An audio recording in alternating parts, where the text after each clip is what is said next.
hanya dengan Rp15.000 per bulan, Anda telah turut berpartisipasi dalam menyebarkan dakwah bersama Tarbiyah Sunnah. Barakallahu fikum. Baik, bismillahirrahmanirrahim. Assalamualaikum warahmatullahi wabarakatuh. Alhamdulillahirabbil alamin wa bihi nasta'in ala umur dunya waddin wal aqibatu lil muttaqin. ولا عدوان إلا على الظالمين وأشهد أن لا إله إلا الله الملك الحق المبين وأشهد أن محمدا عبده ورسوله الصادق الوعد الأمين والصلاة والسلام على أشرف الأنبياء والمرسلين وعلى آله وأصحابه أجمعين ومن تبعهم بإحسان إلى يوم الدين وبعد. Para pendengar Radio Tarbiyah Sunnah Bandung, juga pendengar radio-radio lain yang ikut gabung, juga para pemirsa beberapa TV, Persada TV, Niaga TV, dan TV-TV lain, serta para netizen melalui akun manapun di mana saja Anda berada. Alhamdulillah kembali kita berjumpa untuk melanjutkan kajian tentang hari kiamat. Tema yang kita akan usung hari ini adalah gambaran kengerian, kedahsyatan hari kiamat yang diterangkan oleh Allah Azza wa Jalla dalam Al-Quran Al-Karim dan hadis-hadis sahih dari Nabi alaihi salatu wassalam. Kengerian hari kiamat bisa terbayang, tergambar, walaupun kenyataan kiamat jauh lebih dahsyat daripada bayangan kita, gambaran dalam hati kita. Pertama, Allah mensifati atau menerangkan keadaan kiamat dengan menyebut kiamat dengan hari yang dahsyat, yang agung. Sebagaimana Allah berfirman dalam surah Al-Mutaffifin ayat 4 sampai ayat 6. Kata Allah Azza wa Jalla, "Ala yadhunnu ulaika annahum mab'utsun liyaumin azim yauma yaqumun nasu lirabbil alamin." Tidakkah mereka itu menyangka bahwa mereka akan dibangkitkan liyaumin azim, di hari yang sangat dahsyat, hari yang sangat agung, yauma yaqumun nasu lirabbil alamin, pada hari itu seluruh manusia berdiri di hadapan Rabbul Alamin. Kadang hari tersebut oleh Allah Azza wa Jalla disebut dengan hari yang sangat berat atau hari yang sangat sulit, sukar bagi orang-orang kafir dan orang-orang durhaka. Sebagaimana firman Allah dalam surah Ad-Dahr atau surah Al-Insan ayat yang ke-27, Allah menyatakan, "Inna haula'i yuhibbunal ajilah wa yadharuna wara'ahum yawman thaqila." Kata Allah Azza wa Jalla, sungguhnya mereka itu lebih mencintai sesuatu yang segera. Yang segera itu ya dunia, kehidupan dunia, kesenangan dunia, kemegahan dunia. Itu yang lebih disukai, lebih dicari, lebih diburu. Sedangkan mereka itu melalaikan di belakang mereka yauman thaqila, hari yang sangat berat. Maksudnya hari kiamat. Hari kiamat disebut hari yang sangat berat karena memang super beratnya hari itu untuk dijalani oleh semua manusia, terutama manusia kafir dan manusia durhaka. Berat karena penderitaan serta kengerian yang mereka rasakan, yang mereka alami. Dalam surah Al-Insan ayat yang ke-27, Allah Azza wa Jalla menyatakan, "Fadzalika yawma idzin yawmun asir 'alal kafirina ghairu yasir." Kata Allah Azza wa Jalla, maka itulah hari yang sangat berat 'alal kafirina ghairu yasir. Bagi orang-orang kafir hari tersebut hari yang tidak mudah. Hari yang tidak enteng, hari yang tidak menyenangkan. Ini penjelasan pertama yang menerangkan kengerian hari kiamat. Kedua, ada goncangan yang dahsyat. Peristiwa yang luar biasa. Sedahsyat apa itu kejadian? Sedahsyat yang memungkinkan seorang ibu yang sedang menyusui anak, yang sedang disusuinya, itu anak diabaikan, dilemparkan dari pangkuannya. Kemudian manusia hilang akalnya, seperti orang-orang yang mabuk. Sebagaimana penjelasan Allah Azza wa Jalla dalam Al-Quran. Allah menyatakan, Ya ayuhan nas, ittaqu rabbakum, inna zalzalatas sa'ati syai'un azim.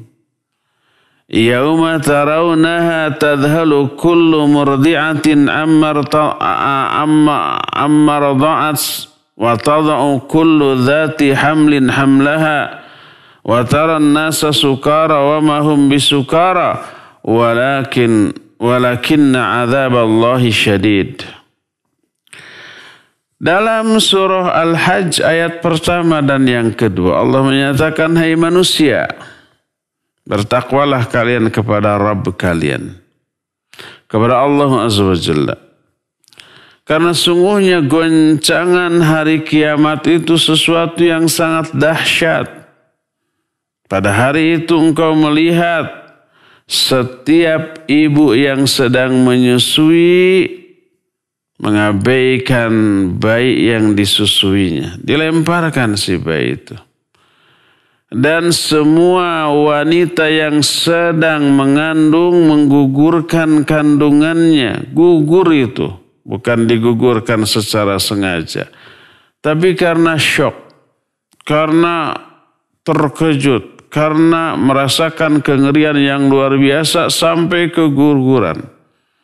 Dan kalian melihat manusia seperti mabuk padahal mereka tidak mabuk. Akan tetapi azab Allah Subhanahu wa ta'ala amat sangat dahsyat. Saking mengerikannya kejadian di hari itu sampai seluruh mata terbelalak. Mata itu melotot saking apanya? Saking mengerikannya. Dan hati-hati mereka saat itu kosong. Tak berperasaan. Sehingga mereka melongo. Tidak tahu apa yang harus mereka lakukan. Sebagaimana firman Allah Azza wa Jalla yang Allah ungkapkan dalam surah Ibrahim. Mulai ayat 42 sampai 43. Allah menyatakan, وَلَا تَحْسَبَنَّ اللَّهَ غَافِلًا عَمَّا يَعْمَلُ الظَّالِمُونَ إِنَّمَا يُؤَخِّرُهُمْ لِيَوْمٍ تَشْخَصُ فِيهِ الْأَبْصَارُ مُهْطِعِينَ مُقْنِعِي رُؤُوسِهِمْ لَا يَرْتَدُّ إِلَيْهِمْ طَرْفُهُمْ وَأَفْئِدَتُهُمْ هَوَاءٌ. Kata Allah Azza wa Jalla, jangan sekali-kali kalian mengira bahwa Allah itu lalai dari perbuatan orang-orang yang zalim. Seringkali kita gemes ya. Di dunia ini banyak orang yang zalim, yang jahat. Tapi kenapa kejahatannya kok nggak terbalas juga di dunia ini? Orang yang punya pangkat, punya jabatan, punya kekuasaan, punya uang, itu zalim kepada orang lain dengan kezaliman yang nyata terlihat oleh semua orang. Jahat. Kepada rakyat begitu jahat. kepada orang yang ada di bawahnya yang tidak memiliki kekuasaan. Oh, begitu keji dan kejam. Tapi kenapa hidupnya itu kok senang terus ya? Uangnya tambah banyak, kekuasaannya tambah kuat, pangkat jabatannya tambah naik. Seperti itu kok nggak diazab di dunia? Apa Allah lalai? Apa Allah itu cuek terhadap hal itu? Kan seringkali begitu ya. Kata Allah Azza wa Jalla, wa la tahsabanna Allaha ghafilan amma ya'malu dhalimun. Jangan sekali-kali kalian mengira bahwa Allah Subhanahu wa taala itu lalai dari perbuatan orang-orang zalim. Kenapa tidak diazab? Innama yuakhiruhum liyaumin taskhasu fihi al-absar. Allah hanya ingin mengakhirkan azab untuk mereka di suatu hari yang di hari tersebut seluruh mata-mata terbelalak. Muhti'ina muqni'ina ru'usi, mereka itu tertunduk kepala-kepala mereka di hari itu. La yartaddu ilaihim tarfuhum, mereka itu tidak bisa berkedip sedikit pun. Wa afidatuhum hawa, hati-hati mereka kosong melompong. Saking takutnya mereka, saking ngerinya mereka. Ditambah orang-orang yang zalim itu hatinya, jantungnya naik ke atas saking takutnya. Terus nyangkut di tenggorokan. Tidak bisa keluar dan tidak bisa kembali ke tempatnya semula. Mereka terdiam, mereka itu tidak bisa dan tidak mampu berbicara. Melongo aja gitu. Sebagaimana firman Allah Azza wa Jalla dalam Al-Quran dalam surah Ghafir ayat yang ke-18. Wa anzirhum yawmal azifah idhil qulubu ladail hanajir kadhimin. Berikan peringatan kepada mereka tentang hari kiamat ketika hati-hati mereka nyangkut di tenggorokan mereka. Bahkan di dalam Al-Quran dalam surah An-Nur ayat 37 Allah menyatakan yakhafuna yawman tataqallabu fihi al-qulub wal absar. Mereka takut kepada suatu hari yang di hari itu hati-hati dan penglihatan mereka terbalik. Qulubu yawma idhi wajifah absaruha khasyiah. Hati-hati mereka di hari itu sangat gentar, sangat tegang dan sangat takut, dan penglihatan mereka tertunduk ke bawah. Cukuplah untuk menjelaskan betapa ngeri, dahsyat dan mengerikannya atau menakutkannya kejadian di hari itu sampai anak-anak yang hidup ketika terjadi kiamat ngadak-ngadak semuanya itu beruban. Saking takutnya. Beruban mendadak, memutih rambutnya. Sebagaimana firman Allah Azza wa Jalla dalam Al-Quran di dalam surah An-Nazi'at ayat yang ke-8, "Fakaifa tattaquna in kafartum yawma yaj'alul wildana shiba as-samaa'u munfatirun bih kana wa'duhu maf'ula." Ini surah Al-Muzammil ayat 17 sampai 18. Bagaimana kalian akan bertakwa kepada Allah apabila kalian kufur kepada suatu hari yang di hari itu anak-anak mendadak semuanya beruban. Was-sama'u munfatirum bih, langit saat itu terpecah. Kana wa'duhu maf'ula, janji Allah saat itu terlaksana. Ini poin yang kedua, saking mengerikannya hari kiamat tersebut sampai terjadi goncangan yang berefek kepada perilaku bahkan kondisi fisik manusia. Hari itu anak-anak semuanya beruban. Di hari tersebut semua ibu yang sedang menyusui anak yang disusuinya dilempar itu anak. Yang sedang hamil mendadak keguguran. Orang hilang akal, perilaku dan ucapannya kayak orang gila padahal mereka tidak gila. Saking ngerinya. Ketiga, saking ngerinya sampai nggak peduli lagi kepada orang yang selama ini paling dikasihi, paling disayangi. Antara suami dengan istri, antara orang tua dengan anak, antara adik dengan kakak, antara paman dengan keponakan. Itu sudah tidak saling sapa lagi, semuanya sibuk dengan dirinya sendiri. Tidak ada lagi hubungan kekerabatan yang berefek di hari itu. Sebagaimana firman Allah Azza wa Jalla dalam Al-Quran, dalam surah Al-Mu'minun ayat yang ke-101, kata Allah, فَإِذَا نُفِخَ فِي السُّورِ فَلَا أَنْسَابَ بَيْنَهُمْ يَوْمَئِذٍ وَلَا يَتَسَاءَلُونَ. Ketika sangkakala ditiup, terjadi kiamat.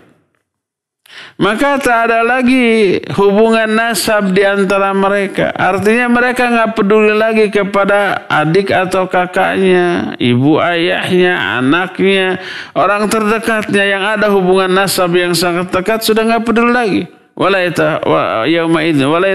Mereka tidak lagi saling sapa, saling bertanya, apalagi saling menolong. Enggak. Semua orang saat itu sibuk menyelamatkan dirinya sendiri, nggak peduli kepada orang lain, bahkan lari menjauhi orang yang selama ini paling dicintainya. Sebagaimana firman Allah dalam Al-Quran surah Abasa ayat 33. Kata Allah, فَإِذَا جَاءَتِ الصَّاخَّةُ Yauma yafirul mar'u min akhihi wa ummihi wa abihi wa sahibatihi wa banihi likulli imri'in minhum yauma idzi sya'nu yughni. Kata Allah Subhanahu wa taala, apabila datang hari kiamat, pada hari itu seseorang lari menjauh dari saudaranya, dari ibunya, dari bapaknya, dari istrinya, dari anak-anaknya. Bayangkan, lari menjauh, nggak peduli lagi. Kalau kejadian di dunia ada bencana alam, apapun itu, baik gempa bumi, tsunami, atau apapun. Yang pertama kepikiran yang harus dicari, ditolong siapa? Keluarganya kan? Dicari, diteriakin. Anak-anak di mana kalian? Ayah, ibu, istrinya atau suaminya, adik, kakaknya, keluarga terdekatnya dicari.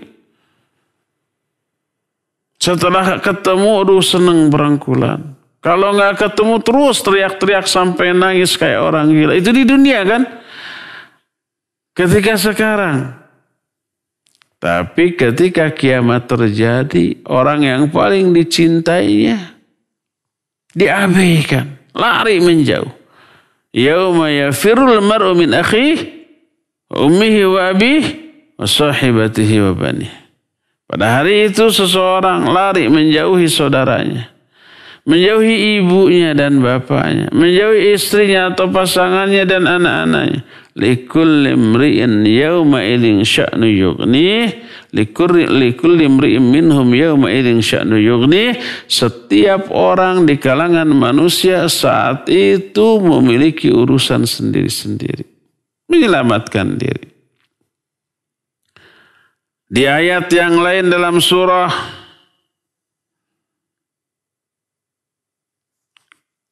Luqman ayat 33, Allah Azza wa Jalla berfirman, Ya ayyuhan nas, ittaqu rabbakum, wakhshaw yawman la yajzi walidun an waladih, wala mauludun huwa jazin an walidihi syai'a, inna wa'dallahi haqq.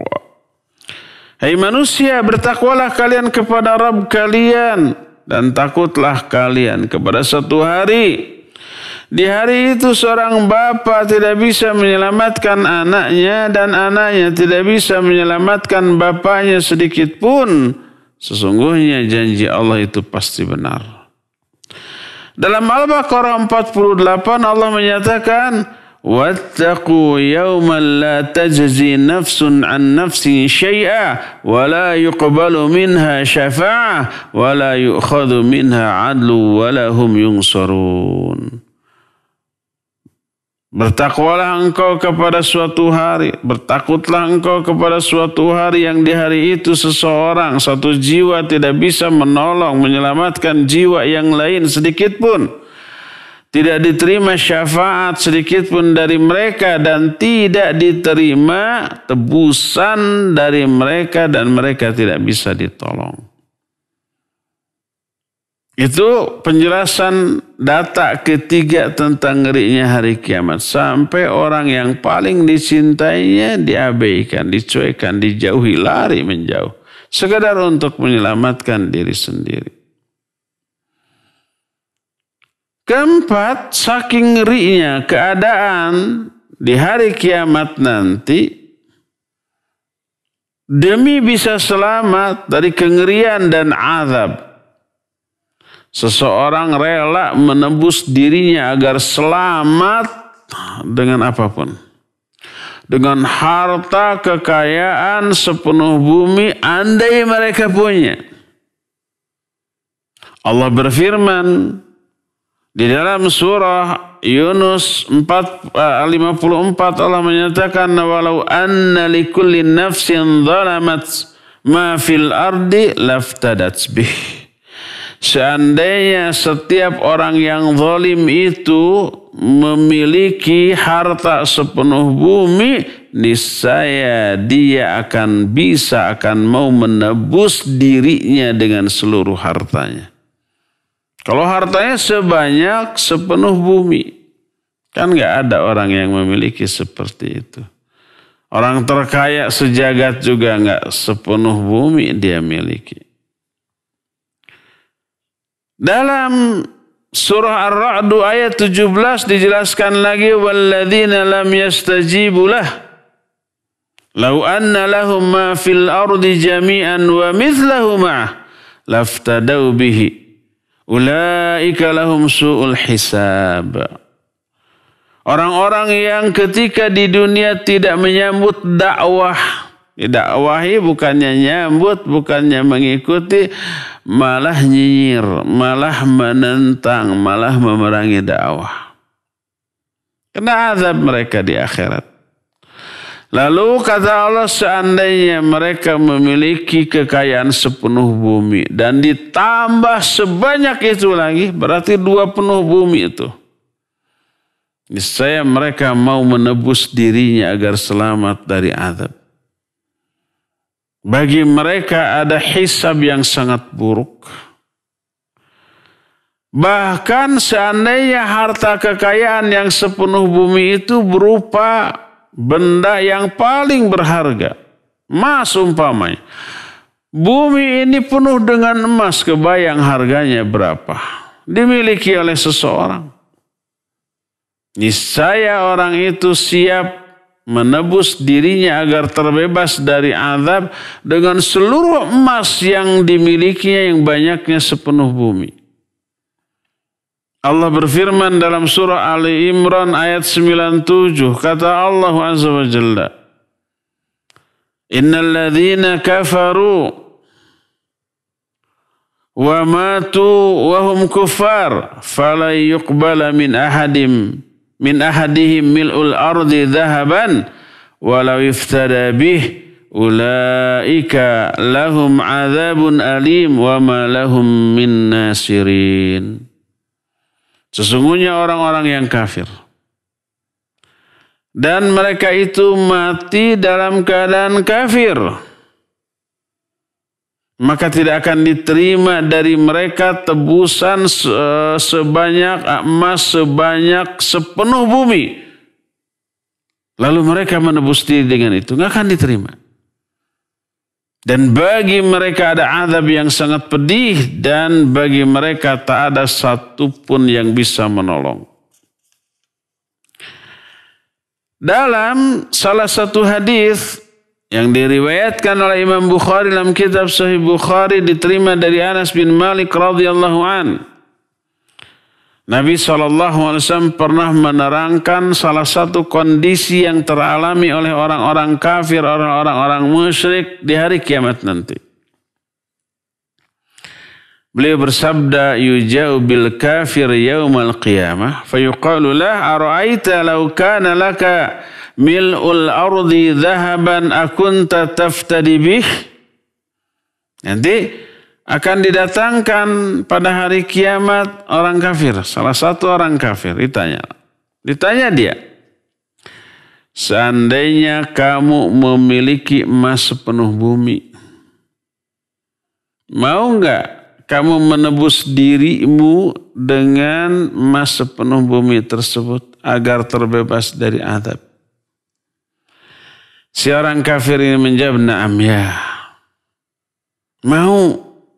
Semua kekayaannya udah dikasih, emas sepenuh bumi loh, agar dia selamat dari azab. Maka dikatakan kepada orang kafir tersebut, qad kuntu sa'altuka ma huwa aisaru min dzalik fa abaita.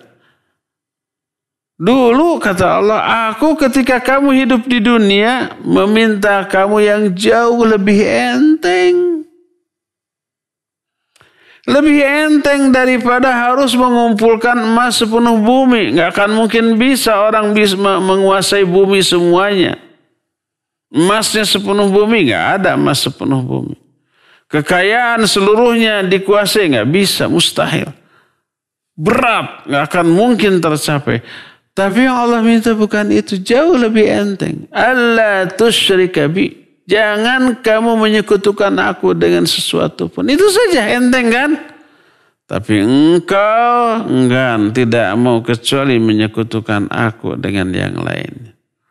Mana sih yang lebih berat? Tidak syirik atau mengumpulkan emas sepenuh bumi? Tentu saja lebih berat mengumpulkan emas sepenuh bumi. Nggak akan mungkin tercapai, mustahil tercapai. Saking beratnya. Yang Allah minta tidak seberat itu. Enteng, ringan. Itu jangan menyekutukan Allah dengan sesuatu pun. Sudah dijamin selamat. Kamunya enggan. Tidak mau kecuali hanya untuk menyekutukan Allah dengan yang lain. Lalu terkena azab. Bahkan bukan sekedar menebus diri dengan harta kekayaan. Kalau bisa selamat dari azab, mereka itu mau menebus dirinya dengan orang-orang yang paling dicintainya. Istrinya dikorbankan, orang tuanya dikorbankan, anaknya dikorbankan, keluarnya dikorbankan. Tuh azab aja mereka asal saya selamat. Sampai segitunya tuh. Kalau di dunia, seorang ibu, seorang ayah demi menumpahkan kasih sayangnya kepada anak, siap menderita asal anak bahagia. Siap menahan sakit agar anaknya sehat, kan gitu ya? Banyak ibu-ibu yang ketika melihat anaknya sakit demam atau batuk atau panas, anaknya nggak nangis, ibunya nangis. Lalu dia berangan-angan, seandainya sakit sang anak, dipindah ajalah ke saya biar anak sehat, biar saya yang sakit. Banyak yang kayak gitu kan? Itu di dunia. Di akhirat, orang sebaliknya. Siap mengorbankan orang-orang yang dicintainya agar dia selamat dari azab. Sebagaimana firman Allah dalam surah Al-Ma'arij ayat 11 sampai ayat 15. Ya waddul mujrimu law yaftadi min adzabi yaumi idzin bibanih wa sahibatihi wa akhihi wa fasilatihi allati tu'wih wa man fil ardi jami'an thumma yunjih kalla innaha ladha. Kata Allah dalam surah Al-Ma'arij, orang-orang yang durhaka, orang-orang yang berdosa di hari kiamat nanti amat menginginkan seandainya dia bisa menebus dirinya dari azab pada hari itu dengan anaknya aja yang dikorbankan, wa sahibatihi wa akhi, atau dengan istrinya atau dengan saudaranya, wa fasilatihi allati tuwi, dan keluarganya yang sejak awal, sejak kecil, sejak bayi menjaga dan memeliharanya. Dikorbankanlah ayah dan ibunya, anaknya, istrinya, semua orang yang dicintai. Wa man fil ardi jami'an, bahkan semua orang yang ada di muka bumi ini semuanya. Tuh azab aja mereka sebagai pengganti dari saya agar saya selamat dari azab. Sampai segitunya, tsumma yunjih, lalu dia selamat. Apa kata Allah? Kalla, nggak bisa. Innaha la'adha. Neraka itu adalah api yang menyala-nyala dengan panas yang tak terkira. Jadi saking takutnya manusia terhadap azab di hari itu, sampai dikorbankan semuanya. Hartanya silakan ambil. Semua orang yang dia cintai silakan ambil. Silakan diazab mereka. Yang penting saya selamat. Bahkan sampai saking dahsyatnya kiamat, selain kedahsyatan azab, kengerian kejadian di hari itu, juga dijelaskan bahwa rentang waktu dari hari kiamat tersebut, apalagi azab, itu amat sangat lama. Sehari itu sebanding dengan 50.000 tahun. Sehari di dunia sama dengan 50.000 tahun di akhirat. Afan terbalik. Sehari di akhirat sebanding dengan 50.000 tahun di dunia. Kalau setelah dihisab ini, orang ini dosanya, yang saldo dosa yang tersisa kecil. Jadi diadab saja samingguan 7 hari. 7 hari di akhirat. Seharinya sebanding dengan 50.000 tahun. Kalau sehari sebanding dengan 50.000 tahun, 7 hari. Berapa tuh? 50.000 tahun kali 7. 50.000 kali 7 berapa? 350.000 tahun tuh diazabnya. Kebayang gak? Berfirman Allah Azza wa Jalla dalam Al-Quran dalam surah Al-Ma'arij ayat 4 sampai ayat 7. Kata Allah, ta'rujul malaikatu warruhu ilaih fi yaumin kana miqdaruhu 50 alfa sanah fasbir sabran jamila innahum yarawnahu ba'ida wa narahu qariba. Kata Allah, para malaikat naik disertai malaikat Jibril menuju Allah di satu hari yang lamanya hari itu sebanding dengan 50.000 tahun menurut perhitungan kalian. Bersabarlah kamu dengan sabar yang indah. Sungguhnya mereka memandang itu masih sangat jauh, sedangkan menurut kami itu dekat. Yang dimaksud sehari sebanding dengan 50.000 tahun di hari kiamat nanti dijelaskan. Itu maknanya adalah di hari kiamat. Ini dari Ibnu Abbas radhiyallahu anhuma. Ini juga pendapat Al-Hasan, pendapat Ad-Dhahak, pendapat Ibnu Zaid dan yang lain-lainnya. Lama di akhirat. Saking lamanya hidup di dunia ini terasa amat sangat singkat dibanding kehidupan di akhirat. Coba bayangkan ikhwan dan akhwat, jamaah sekalian. Berapa lama sih hidup kita di dunia? Anggap saja 100 tahun lah. Jarang kan yang 100. Anggaplah ke ikhwan akhwat ini 100 tahun. Setelah itu mati. Masuk ke mana? Ke alam kubur. Berapa lama kita di alam kubur? Sampai kiamat. Berapa lama itu? Nggak tahu. Bisa 1000 tahun, 2000 tahun, bisa 10.000 tahun, bisa 100.000 tahun, bisa 1 juta tahun. Kita nggak tahu kapan kiamat. Yang jelas jauh lebih lama dibanding hidup kita di dunia. Jadi hidup kita ini 100 tahun gak ada apa-apa dibanding panjangnya hidup di alam barzakh, di alam kubur.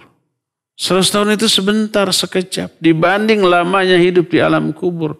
Bayangkan hidup di alam kubur sampai kiamat. Kalau harus diazab di alam kubur. Waliyadzubillah. Menderitanya gak ketulungan.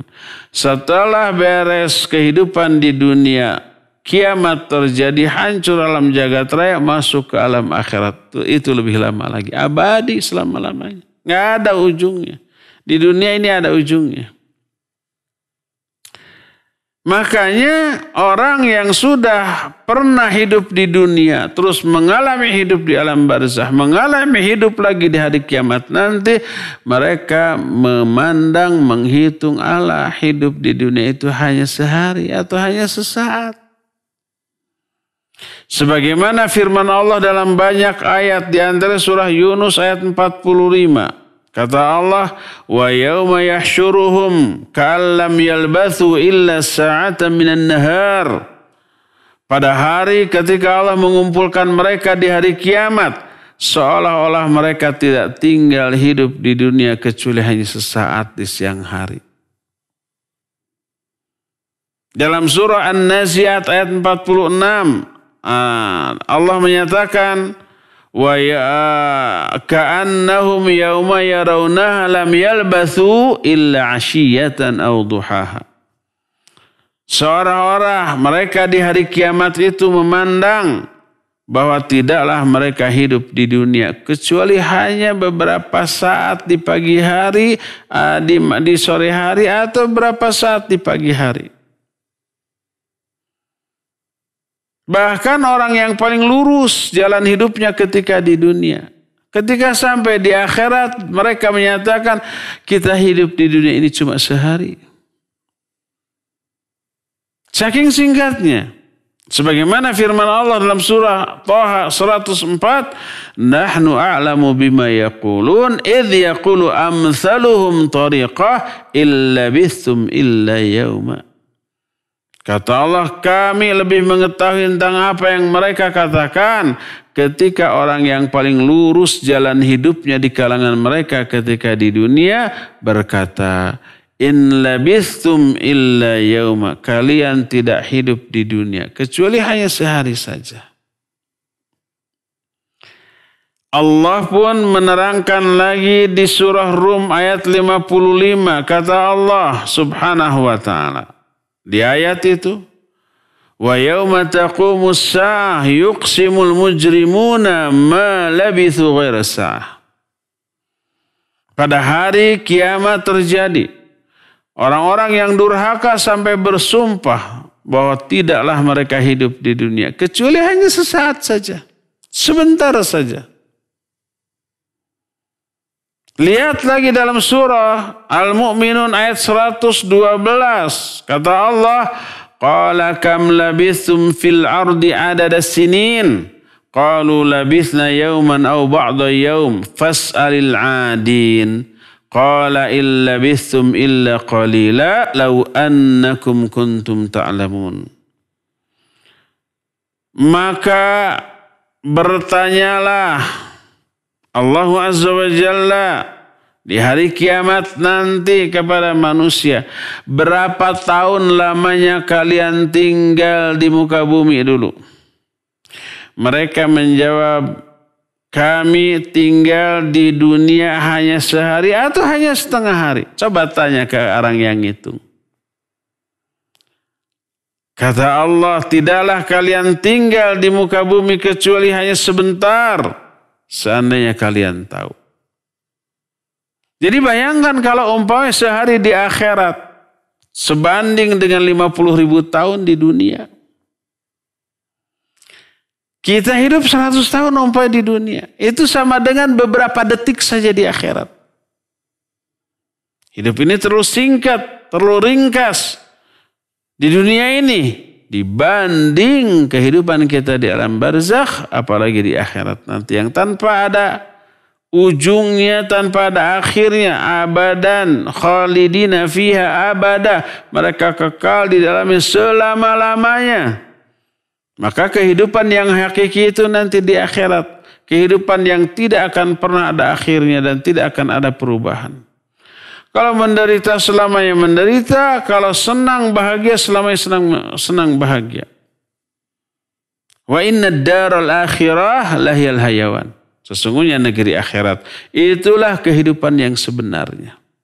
Kehidupan kita sekarang ini sangat ringkas, sangat relatif, sangat nisbi, sangat terbatas, dan pasti bakal ditinggalkan. Semua kehidupan kita tinggalkan. Harta, jabatan, pangkat, popularitas, keluarga semuanya ditinggalkan. Harta, kekayaan semua ditinggalkan. Kalau jabatan, pangkat, kekuasaan mah jangankan nanti ya. Masih hidup aja sudah pasti ditanggalkan. Nggak ada orang yang selamanya menjadi presiden. Paling lama Pak Harto 32 tahun tuh. Menteri hanya paling 2 periode. Apalagi sekarang presiden juga 2 periode. Demikian juga gubernur, demikian juga wali kota ataupun bupati, camat, lurah, kades, semuanya hanya terbatas. Masih hidup juga sudah ditinggalkan. Ketika berkuasanya kelihatannya gagah, setelah kembali ke rakyat mereka mengalami past power syndrome. Sindrom setelah tidak berkuasa. Secara psikis tersiksa itu. Berdasarkan hal itulah maka dunia adalah sesuatu yang fana dan terasa amat sangat singkat ketika kita setelah meninggalkan dunia ini. Ternyata hidup itu sebentar ya. Sekarang kita mengalami kehidupan baru yang lebih dahsyat, lebih sulit daripada di dunia. Apalagi di akhirat nanti. Ya, inilah beberapa gambaran kengerian tentang hari kiamat. Cukup sampai di sini saja dulu penjelasan kita. Insya Allah kita akan lanjut nanti dengan penjelasan kengerian hari kiamat yang lainnya. Untuk sekarang kita masuki sesi tanya jawab. Wassallallahu ala nabiyina Muhammadin wa ala alihi wa sallam. Mangga. Baik, syukran Ustadz atas pemaparan materi yang disampaikan, dan ikhwati man azani Allah wa iyyakum, kami mengundang kepada para pendengar dan pemirsa dimanapun antum berada, baik yang menyimak melalui Radio Tarbiyah Sunnah 1476 AM ataupun yang melalui siaran kami di Tarbiyah Sunnah Channel dimanapun antum berada, baik yang menyimak melalui YouTube, Facebook ataupun Instagram. Silakan yang akan bertanya bisa melalui line telepon di nomor 02286862637 ataupun bisa melalui pesan singkat ke nomor 0811227146. Baik, sudah ada penelpon yang masuk, kita angkat terlebih dahulu. Silakan. Assalamualaikum warahmatullahi wabarakatuh. Waalaikumsalam warahmatullahi wabarakatuh. Silakan Pak Mulyono. Siap. Ustaz, sesuai dengan temanya saya mau tanya, yaitu tadi ada poin-poin pertama dahsyatnya. Yang saya tanyakan poin yang ketiga, yaitu tidak peduli sesama yang makhluk yang dicintai sama istri atau anak. Apakah nanti di akhir harga atau surga ketemu lagi atau tidak? Sekian, assalamualaikum warahmatullahi wabarakatuh. Waalaikumsalam warahmatullahi wabarakatuh. Iya, Pak Mulyono di Margahayu, barakallahu fiik. Apa yang kita jelaskan bahwa kita nggak perlu lagi kepada keluarga, kepada istri, kepada anak, kepada orang tua nggak peduli. Bahkan tadi rela ditebus, dijadikan tebusan untuk menyelamatkan kita. Itu ada 2 penjelasan. Pertama, ketidakpedulian itu adalah saat di dalam proses. Ketika kiamat terjadi dan ketika hisab nanti. Ya peduli lagi dengan anak istri, dengan orang tua, dengan saudara, adik, dan kakak. Adapun ketika sudah selesai proses hisab lalu masuk ke surga, ya berkumpul kembali. Suami istri yang dua-duanya ke surga berkumpul kembali. Dengan anak, dengan cucu berkumpul kembali. Sebab tidaklah lengkap kebahagiaan tanpa berkumpul dengan orang-orang yang dicintai.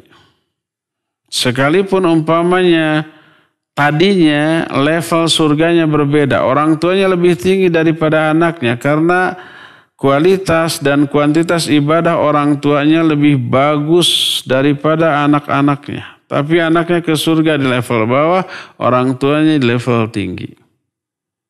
Demi membahagiakan orang tua yang ada di level atas, maka Allah mengangkat anak-anaknya yang ada di level bawah selevel dengan tingkatan surga orang tuanya.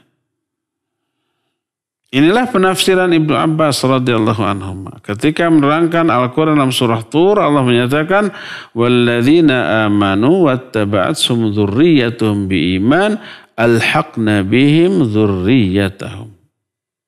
Orang-orang beriman lalu diikuti oleh anak-anak turunannya dalam keimanan, maka kami masukkan anak-anaknya selevel dengan tingkatan orang tuanya di surga. Walaupun ibadah dan amal yang dilakukan anak-anaknya jauh di bawah ibadah yang dilakukan oleh orang tuanya. Jadi akan berjumpa lagi, iya akan berjumpa lagi.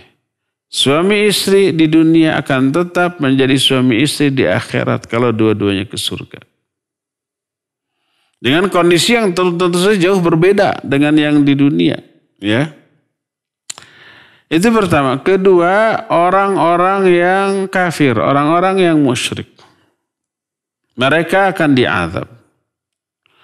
Saking dahsyatnya azab di akhirat, mereka siap menebus dirinya sekalipun dengan harus mengorbankan orang-orang yang dicintai, istrinya aja tuh azab, orang tuanya aja tuh azab, anak-anak saya aja tuh azab tuh gitu, agar saya selamat gitu. Tapi tentu saja tebusan itu tidak diterima oleh Allah SWT. Ya, jadi ya orang-orang yang ke surga semuanya nanti akan berjumpa kembali di surga dengan keluarganya, suami istri, orang tua, anak-anak, cucu, menantu, ketemu semuanya. Dan itu penyempurna bagi kebahagiaan mereka secara psikis di surga nanti. Wallahu a'lam. Silakan lagi. Syukran Ustaz atas jawabannya. Kita beralih ke penanya selanjutnya melalui pesan singkat. Assalamualaikum Ustaz, semoga Allah senantiasa menjaga Ustaz dan tim dalam lindungannya. Dan semoga Allah selalu memberkahi ilmu Ustaz sehingga Ustaz dapat memberikan ilmu kepada kami. Ustaz izin bertanya, saya Fulanah dari Jakarta. Saya seorang istri yang masih bekerja di lembaga ribawi. Saya baru belajar mengenal sunnah atas izin Allah. Saya sadar bahwa pekerjaan saya haram, saya ingin sekali resign. Tapi suami saya tampaknya belum sepenuhnya mendukung, bahkan tidak melarang saya bekerja di tempat saya saat ini. Saya harus bagaimana ya Ustadz? Di satu sisi saya ingin resign dan di satu sisi saya khawatir suami saya tidak ridho dan kedua orang tua saya juga tidak ridho karena mereka belum paham sunnah dan selama ini saya ikut membiayai perekonomian keluarga dan ayah ibu saya sudah tidak ada penghasilan selain dari anak-anaknya. Mohon doanya Ustadz agar Allah melembutkan hati suami saya dan memberikan hidayah kepada beliau sehingga beliau berkenan dan ridho saya resign dan semoga Allah memberikan petunjuk hatinya dan hati kedua orang tua saya untuk memerintahkan saya keluar dari lembaga riba tersebut. Mohon nasihatnya Ustaz. Jazakumullahu khairan wa barakallahu fiik. Silakan. Baik, wa jazakillahu khairan wa fiiki barakallah. Iya, ibu yang barusan bertanya di Jakarta ya. Masih bekerja di lembaga ribawi. Kalau keluar takut suami dan orang tua tidak ridho. Kalau nggak keluar, tahu itu haram. Salah satu makna tahu itu haram, Allah tidak ridho. Mana yang lebih dipilih? Tidak diridhoi suami dan orang tua atau tidak diridhoi oleh Allah? Dibenci oleh suami dan orang tua atau dibenci oleh Allah? Dimarahi oleh manusia walaupun itu suami dan orang tua atau dimarahi oleh Allah? Kalau pilihannya se-ekstrim itu, bermusuhan, berperang dengan Allah atau bermusuhan dengan suami dan anak, dimusuhi oleh suami dan orang tua. Mana yang dipilih? Kalau pilihannya dua, se-ekstrim itu, tentu saja seorang muslim harus memilih Allah. Harus lebih mencintai Allah. Kalau enggak, Allah turunkan azab. Di dunia ini, apalagi di akhirat. Dalam Al-Quran surah At-Taubah ayat 24 Allah menyatakan, Qul in kana aba'ukum au abna'ukum au ikhwanukum au ashiratukum au amwalun iktaraftumuha wa tijaratun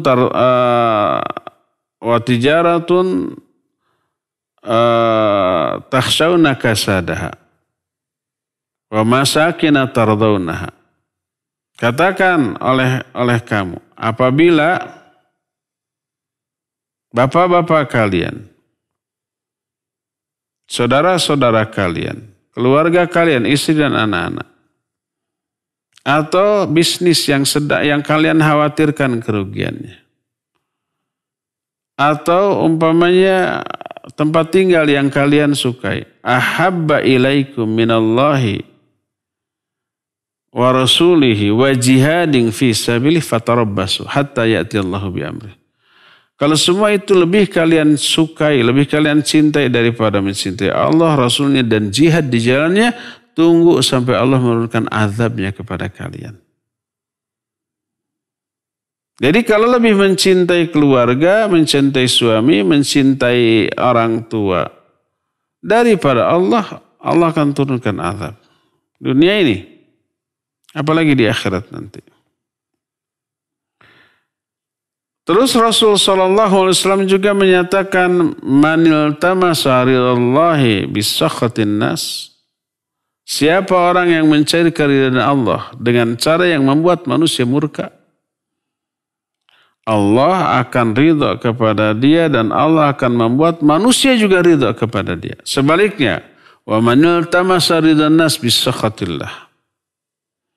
Siapa orang yang mencari ridha Allah dengan cara, siapa orang yang mencari ridha manusia dengan cara yang membuat Allah murka.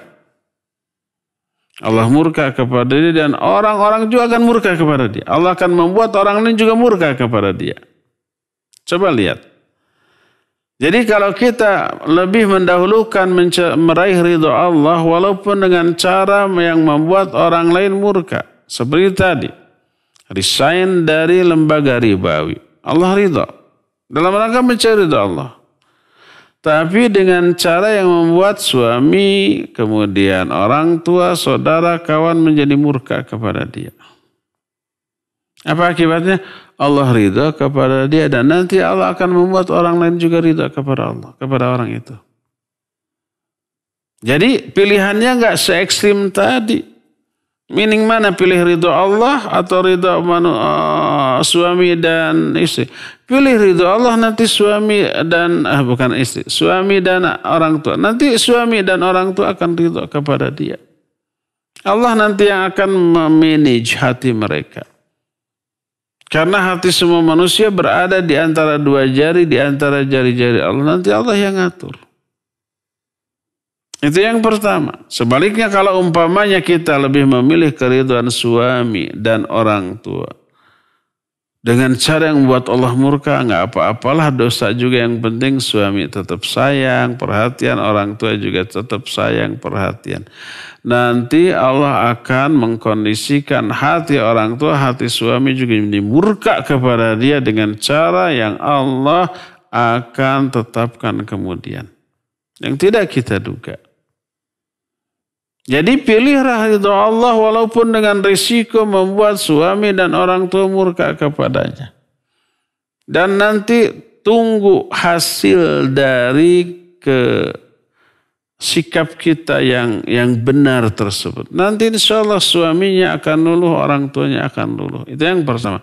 Kedua, Allah Maha Adil. Kalau seseorang meninggalkan sesuatu yang haram karena Allah, Allah akan ganti dengan sesuatu yang lebih baik.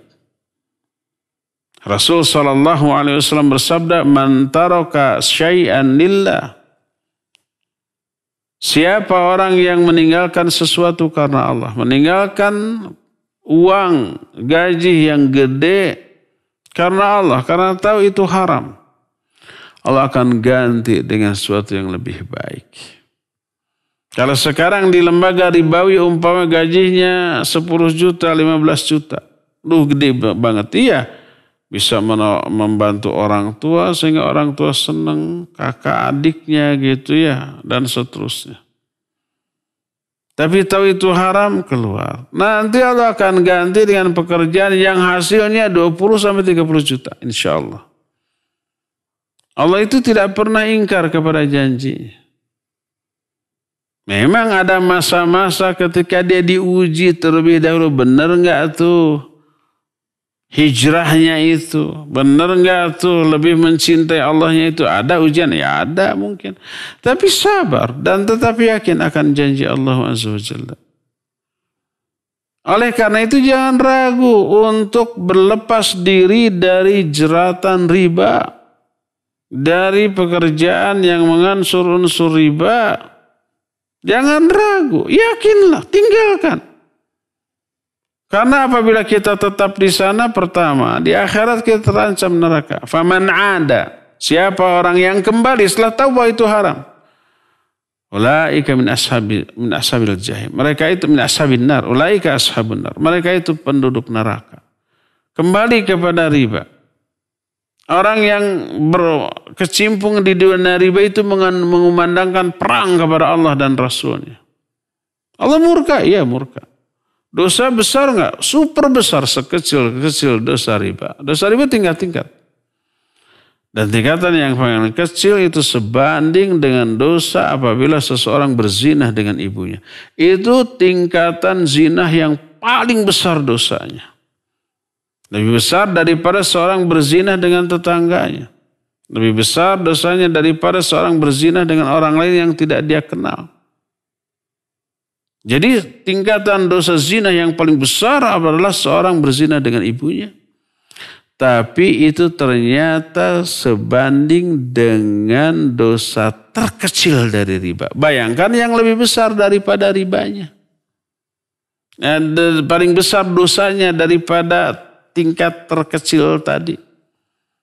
Berdasarkan hal itulah maka jangan ragu. Jangan fikirkan nanti suami akan marah, istri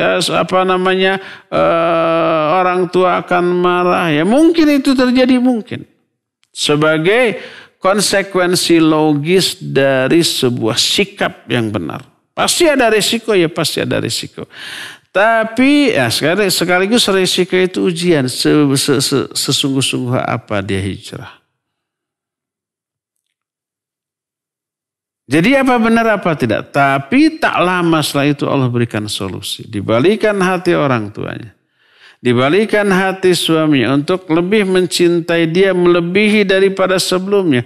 Nanti kehidupannya barokah karena bersumber dari harta yang barokah juga sampai ke akhirat nanti. Hilang 10 juta, 15 juta gaji dari bank tersebut diuji dulu. Nanti Allah berikan lagi pekerjaan dengan gaji 20-30 juta atau lebih. Semua akan lebih senang, suami senang, orang tua senang, dan tambah barokah kehidupannya. Maukah berkorban dan berjuang untuk meraih sesuatu yang jauh lebih baik daripada sebelumnya? Harus mau.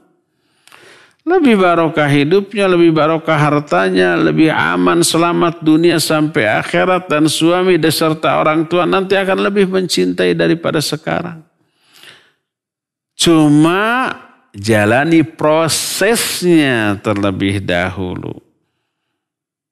Prosesnya ini ujian, pengorbanan. Sekaligus untuk ngetes sejauh mana kesungguh-sungguhan kita untuk bisa lepas dari dosa riba tersebut. Ya, jangan ragu. Prung saja ya. Insya Allah Azza wa Jalla Allah nggak akan pernah ingkar janji. Allah akan menguatkan, Allah akan memberikan ganti yang dengan yang jauh lebih baik. Saya sering melihat pengalaman hidup orang-orang yang seperti itu. Tadinya bergelimang di dalam dosa. Dan penghasilannya gede, banyak. Setelah itu dia konsul ke saya. Saya bilang, jangan ragu, tinggalkan. Nggak sampai setahun setelah konsultasi seperti itu menghilang. Setelah kurang dari setahun setelah itu nelpon lagi, Ustadz Afwan, anak mau titip zakat. Ini siapa? Dulu ingat nggak Ustadz yang saya konsultasi gini, ada yang kerja di tempat yang haram. Saya bilang tinggalkan, tapi ini gede, tinggalkan. Ternyata beberapa bulan setelah itu dia dapat ganti dengan yang lebih baik. Lalu belum setahun, hanya setahun setelah itu dia sudah titip zakat. Yang dulu nggak pernah dia titip zakat walaupun biaya penghasilannya gede. Ini berkali-kali lipat. Seperti itu. Jadi banyak kasus yang seperti itu yang apabila seseorang menjalaninya dengan penuh keyakinan dan keikhlasan, apa yang Allah janjikan itu pasti akan diwujudkan, ya. Bismillah lah, tinggalkan semua itu, jangan ragu. Tunggulah janji Allah dan nikmati prosesnya, ya. Semoga Allah memudahkan dan meneguhkan ukhti yang bertanya tadi, ya. Wallahu a'lam bishawab. Silakan. Ya, syukran Ustaz atas jawabannya, dan kami kembali mengundang kepada para pendengar dan pemirsa dimanapun antum berada yang akan bertanya melalui line telepon. Bertanya langsung kepada Ustaz melalui line telepon di nomor 0228686267. Kami persilahkan. Ya, silakan, sudah ada yang masuk kembali. Silakan. Assalamualaikum. Waalaikumsalam warahmatullahi wabarakatuh. Dengan Ibu siapa di mana? Saya bisa hamba Allah aja ya, dari Cimanggis. Baik, silakan. Silakan, Bu. Ya, baik. Assalamualaikum Ustaz. Waalaikumsalam warahmatullahi. Semoga Ustaz dan tim selalu dalam lindungan Allah. Amin. Amin. Afwan izin bertanya Ustaz. Ini saya mau tanya tentang yang tadi Ustaz bilang surat Al-A'du ayat 17 Ustaz. Kalau orang-orang yang di dunia itu tidak menyambut seruan dakwah, itu bagaimana ya? Halo? Ya, terus? Terus itu bagaimana ya kalau misalnya kita sekarang mendengar kajian ini, apakah itu juga salah satunya yang tidak indikasi dalam menyambut dakwah? Karena kita tidak full untuk belum bisa katakanlah mengamalkan seluruhnya, itu seperti apa Ustaz? Saya mohon jawabannya. Kemudian pertanyaan yang kedua, kalau ada seseorang yang mengatakan bahwa saya menolak sunnah, artinya menolak apa yang suka kamu dengar dari kajian itu bagaimana? Saya juga sudah bertanya, apa alasannya? Tidak ada jawaban, cuma dia bilang saya menolak aja. Itu seperti apa Ustaz? Mohon jawabannya. Jazakallahu khair. Assalamualaikum warahmatullahi wabarakatuh. Waalaikumsalam warahmatullahi wabarakatuh. Baik, barakallahu fiik. Surah Ar-Ra'd tadi menyatakan orang-orang yang tidak memenuhi seruan dakwah itu akan terkena azab. Maknanya adalah orang yang menolak dakwah tersebut.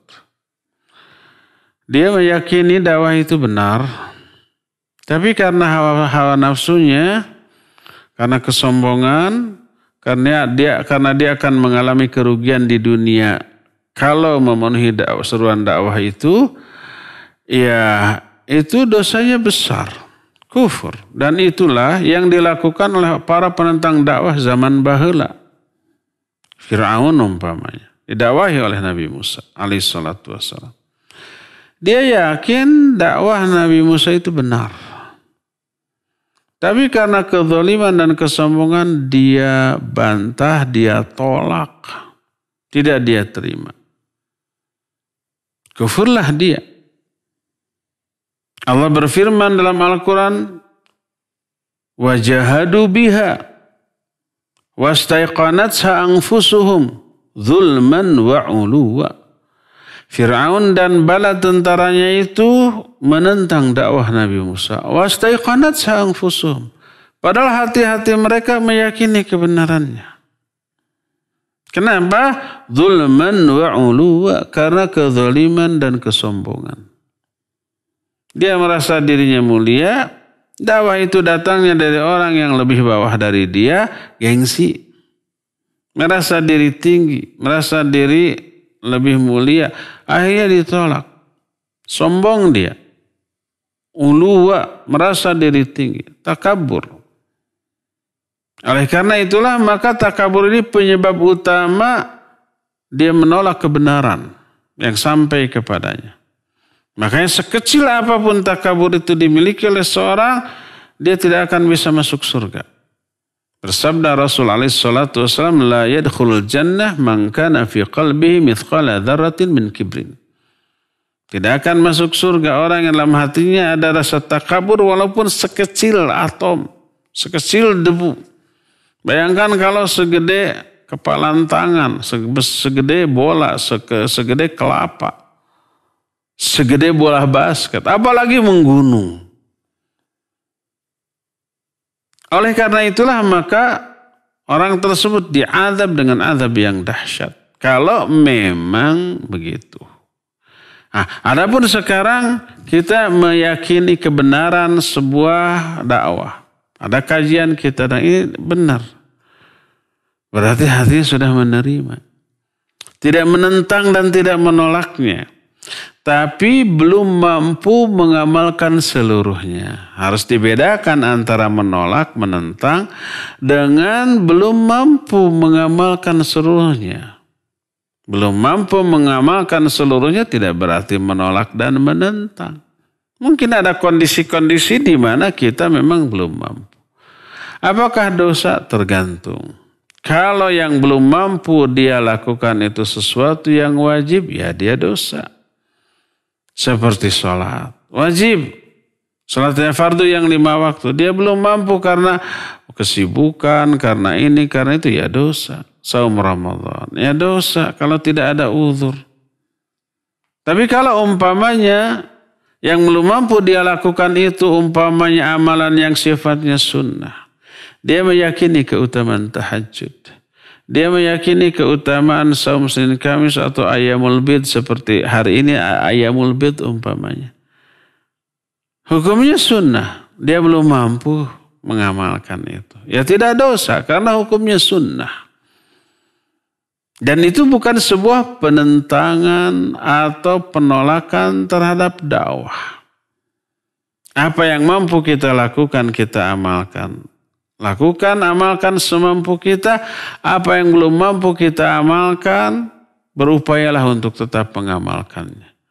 Kalau umpah kita belum mengamalkan sebagian, jangan ditinggalkan semuanya. Saya mah belum mampu ini, yang itu mampu, tapi sekalian aja semuanya. Ma la yudraku kulluh la yutraku kulluh. Apa yang belum bisa diambil semuanya, jangan ditinggalkan semuanya. Apa yang belum bisa diamalkan semuanya, jangan diabaikan semuanya. Lakukan semampu yang kita bisa. Karena Allah menyatakan, fattaqullaha mastata'tum. Bertakwalah kalian kepada Allah sesuai dengan kemampuan kalian. Kalau yang tidak mampu, benar-benar tidak mampu, jangankan yang sunnah, yang wajib juga tidak dosa. Haji umpama wajib rukun Islam, tapi belum mampu, ya tidak dosa. Dosa kalau dia mampu tapi nggak mau sayang dengan uangnya, baru dosa. Zakat itu rukun Islam tapi belum ada uangnya, ya tidak mampu, berarti belum terkena kewajiban. Saum Ramadan wajib tapi tidak mampu karena apa? Karena sakit permanen, ya tidak wajib saum, ada gantinya fidyah. Fidyah juga nggak mampu, saum nggak mampu, qadha nggak mampu, fidyah nggak mampu karena kekurangan ekonomi, sudah bebas. Tidak berdosa dia walaupun tidak saum, tidak qadha, tidak fidyah karena ketidakmampuan, sudah. Jadi kalau yang wajib tidak mampu, maka tidak dosa. Apalagi yang sunnah gitu ya. Kecuali kalau yang dimaksud ketidakmampuannya itu bukan karena ketidakmampuan secara syar'i, umpamanya sholat. Belum mampu ya karena sibuk, itu bukan tidak mampu. Tapi tidak memampukan diri. Tidak mau bukan tidak mampu. Mampu pasti tapi tidak mau mengusahakannya. Ya. Itulah yang pertama. Sekarang yang kedua. Ada orang yang kita dakwahi dengan dakwah sunnah, tapi dia menolak. Ketika ditanya kenapa, nggak bisa jawab. Mungkin ketidakmampuan dia menjawab itu pertama, dia belum memahami seutuhnya penjelasan kita. Tapi belum bisa menunjukkan kesalahan. Tidak bisa ngomongnya, tidak bisa menerangkannya. Kenapa? Karena penjelasan kitanya umpamanya belum menyeluruh, belum gamblang, belum jelas. Masih banyak hal yang tidak dia pahami, makanya dia tidak terima. Maka orang seperti ini belum terkena iqamatul hujjah. Iqamatul hujjah itu ada 3 syaratnya seperti yang dijelaskan oleh Syekhul Islam Ibn Taimiyah rahimahullah. Pertama, bulughul hujjah, sampainya hujjah tersebut. Sudah disampaikan baik secara lisan atau buku dan dia membacanya gitu. Kelihatan dibaca. Kalau umpamanya hanya, nih buku udah dikirim, tapi nggak berubah-ubah juga, itu belum tentu sampai, belum tentu dibaca itu buku, ya. Nih kamu buka YouTube di sini nih ceramah penjelasan Ustaz dan sampaikan, nggak berubah-ubah juga, belum tentu dilihat, belum tentu didengarkan, belum tentu sampai bulughul hujjah. Berarti belum iqamatul hujjah. Pertama bulughul hujjah, kedua fahmul hujjah. Dia memahami hujjah itu. Ada kali yang diterangkan nggak paham-paham juga. Mungkin daya tangkapnya memang yang kurang atau mungkin penjelasan kita ngejelimet. Apalagi belum ini ayat nih hadis. Paham nggak? Enggak. Karena penjelasan kitanya terlalu lebay. Tapi nggak sampai ke inti. Jadi nggak paham juga. Dia nggak memahami hujjah sehingga nggak paham. Makanya belum menerima, menolak. Mungkin karena itu. Apa akibatnya? Lam yuzal syubah. Syubhat-syubhat yang ada dalam dirinya nggak hilang dengan penjelasan itu karena belum paham, karena penjelasan kitanya tidak gamblang. Mungkin saja begitu. Akhirnya dia menolak. Orang seperti ma'dzur. Orang seperti ini dimaklumi ada uzur karena belum paham, belum sampai hujah kepada dia. Nggak boleh divonis dasar ahlul bid'ah, dasar sesat, nggak boleh. Karena belum iqamatul hujjah. Walaupun kita sudah sampai menjelaskan, tapi penjelasan kita nggak dia pahami. Dia masih bisa membantah. Bahkan ketika kita menjelaskan dia membantah, kita diem. Nggak bisa lagi menjelaskannya. Ya gimana dia bisa paham? Nah kalau kita jelaskan dia diem, dia menolak. Kenapa dia diam? Mungkin nggak bisa menjelaskannya. Tapi ada sesuatu ganjalan yang belum dia pahami.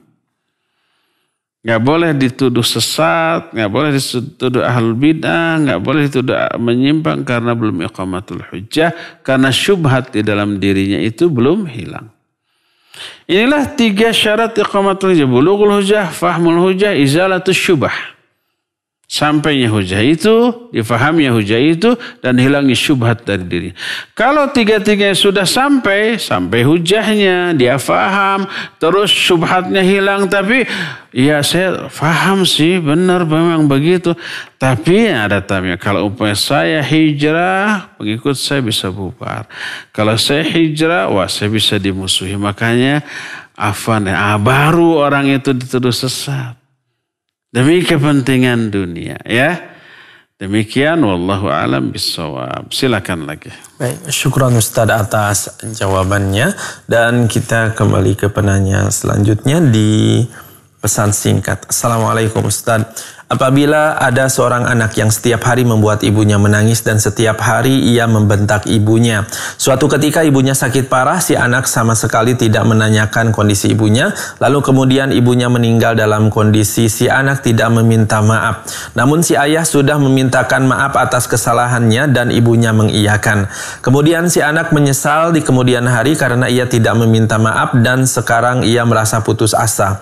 Apakah taubatnya bisa sempurna dengan hal yang telah dilakukan ayahnya tadi, benarkah jika si anak tidak akan bisa membayar tuntutan ibunya kelak di hari kiamat karena anak durhaka amalnya terhapus? Mohon nasihatnya Ustadz, silakan.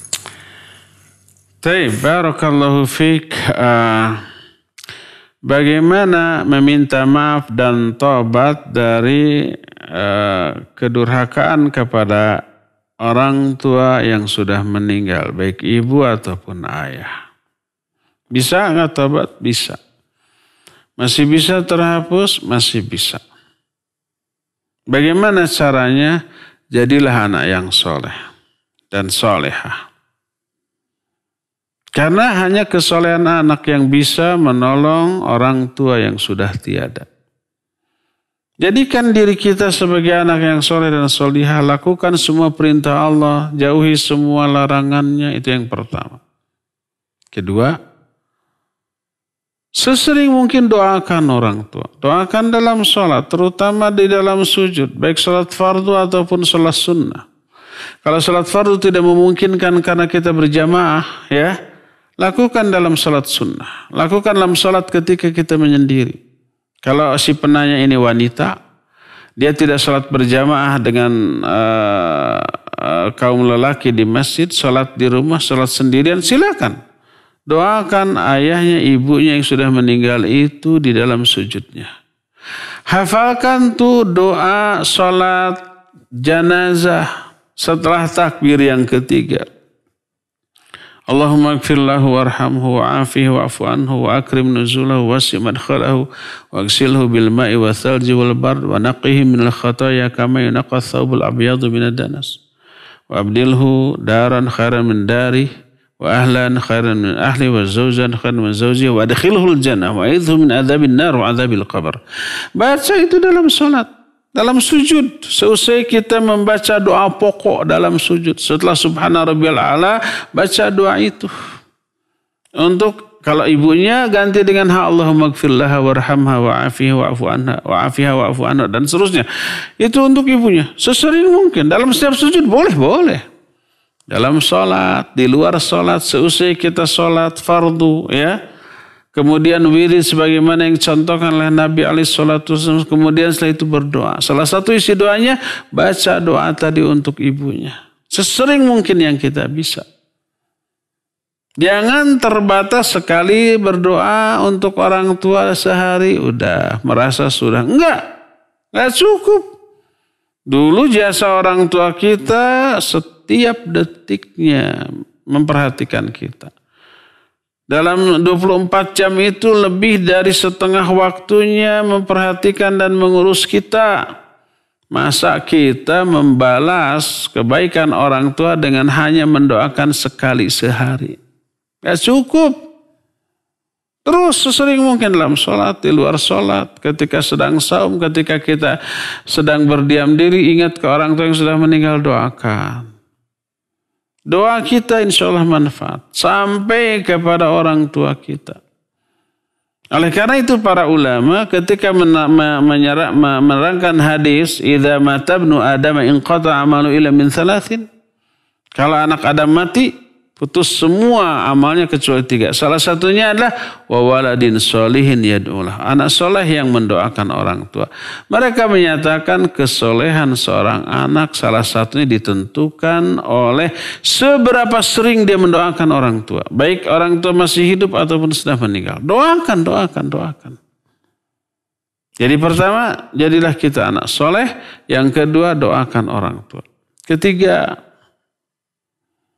banyak-banyaklah infak, sedekah, wakaf atas nama orang tua. Kalau punya uang umpama yang lebih atau mungkin pas-pasan tapi tidak sampai mengurangi kebutuhan pokok kita, infaklah sedekah atas nama ibu. Ini ada pesantren yang lagi dibangun. Tanya berapa kepentingannya, saya tutupi ini atas nama ibu saya. Itu wakaf yang permanen, pemanfaatannya jariah, ngalir terus ke ibunya. Jadi itu yang ketiga, banyak infak, banyak sedekah atas nama ibu kita yang sudah meninggal. Keempat, jalin hubungan baik dengan orang-orang yang dahulu menjadi sahabat baik dari ibu-ibu kita. dari ibu kita. Dulu punya sahabat baik hubungannya, jalin hubungan baik. Teruskan, lanjutkan. Kelima, kalau ada wasiatnya, tunaikan wasiat. Lakukan apa yang dahulu sering suka dilakukan oleh ibu ketika ibu masih hidup. Ibu itu kalau umpamanya ada seseorang anak yang dia sukai gitu, lucu, itu suka dielus ya, kemudian dikasih makanan, dikasih jajan, lakukan, lanjutkan. Insya Allah itu yang bermanfaat bagi dirinya, bermanfaat bagi si mayit, bagi ibunya yang sudah tiada. Dulu ketika ibunya ada dia durhaka, ketika dia bertobat dari hal itu ibunya sudah tiada, lakukan hal-hal tadi. Insya Allah itu akan menebus dosa-dosa dan kesalahan yang telah lalu, dan itu juga akan bermanfaat bagi ibu di alam barzakh. Wallahu a'lam. Silakan lagi. Baik, syukran Ustaz atas jawabannya. Kita beralih ke penanya selanjutnya dari Ibu Suminar. Beliau bertanya, Assalamualaikum Ustaz, izin bertanya, bagaimana cara menghitung zakat penghasilan? Apakah bisa dikeluarkan dari penghasilan setiap bulannya? Jazakumullahu khairan. Ya, wa jazakallahu khairan. Tidak bisa zakat bulanan. Zakat itu tahunan. Zakat itu wajib dikeluarkan setelah terpenuhinya dua hal. Pertama haul, wa hala alaihil haul. Haul itu 1 tahun sudah berlalu. Yang kedua sudah sampai pada nisab. Nisab itu adalah jumlah harta minimal yang wajib dizakati. Sebanding dengan 84 gram emas. Kalau emas umpamanya sekarang ini harganya 500.000, umpama ya, saya nggak tahu harga emas sekarang. Katakanlah seberapa emas enak? 700 kali 84 gram. Sekian umpamanya 45 juta. Minimal lah gitu ya. Ini kira-kira saja. Nah kalau harta kita setelah setahun, harta dari usaha kita mencapai segitu, maka wajib keluar zakat. Contoh, kita dagang. Noko atau di pasar atau pokoknya jualan. Jualannya mulai umpamanya bulan Syawal atau Ramadan. Pas mau Marema nih jualan baju nih, Ramadan. Awal Ramadan. Maka Ramadan berikutnya hitung. Apa yang harus dihitung? Pertama omset. Bukan aset. Kalau aset enggak. Tapi omset. Omset itu barang yang dijual belikan. Stok barang yang ada itu. Kalau aset seperti tokonya, seperti mobil untuk ngangkut kesana kemari, ngangkut barang dan itu enggak. Etalase, itu aset, itu enggak dihitung. Ini omset. Omset itu barang yang didagangkan plus uang yang ada plus piutang yang lancar. 3 yang harus dihitung. Uang yang ada berapa? Omset yang ada hitung berapa? Piutang lancar. Piutang lancar itu dia rutin sudah terbukti lancar terus. Adapun piutang atau orang berhutang ke kita tapi nggak tahu itu mah dibayar atau enggak dihitung. Tapi yang ini yang lancar dihitung. Kalau jumlah harta dari omset yang ada plus uang yang ada, plus piutang yang lancar itu mencapai minimal 45 juta tadi, keluarkan 2,5%. Begitu juga umpamanya perhiasan, kita punya emas, punya cincin, punya gelang, punya kalung, punya gengge gitu ya, disimpan. Setelah setahun, hitung. Berapa gram? Kalau sudah mencapai lebih dari 84 gram tadi, keluarkan 2,5%. Boleh berupa emasnya, boleh diuangkan. Umpah sekian jumlahnya, berarti sekian 2,5% dari jumlah tersebut. Begitu ya.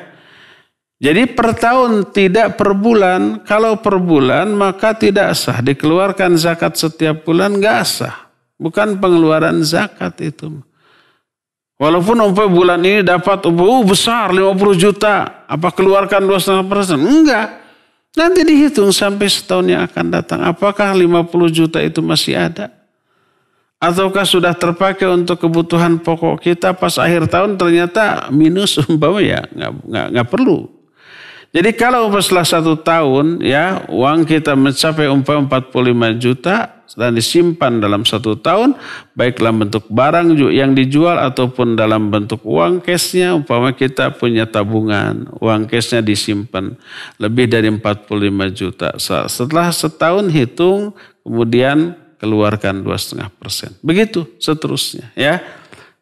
Barulah itu dianggap sebagai zakat yang sah ya.